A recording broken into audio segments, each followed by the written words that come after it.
Ronaldo আর Neymar হেরে যাওয়ার জন্য যাদের চোখ দিয়ে অস্ত্র বের হয়েছে, আচ্ছা বলেন ওই চোখটা জান্নাতে যাবে না জাহান্নামে যাবে? আপনাদেরকে হাদিস শুনুন।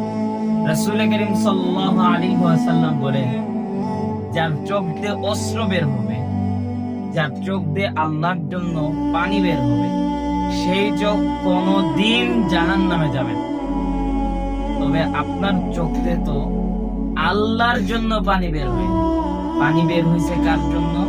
নবীর দুশমন, মুসলমানের দুশমন, তার জন্য আপনার চোখে পানি বের হয়েছে। যাকে আল্লাহ তাআলা বলে দিছে ও তো জাহান্নাম, কারণ যে আমাকে মানে না, আল্লাহকে বিশ্বাস করে না, সে তো পুরো জাহান্নাম। আর আপনি যাকে অনুসরণ করতেছেন, যার জন্য কাঁদলেন, যার জন্য আপনি হতভম্ব হয়ে গেলেন, সে তো তোমার দুশমন, ইসলামের দুশমন, দ্বীনের দুশমন।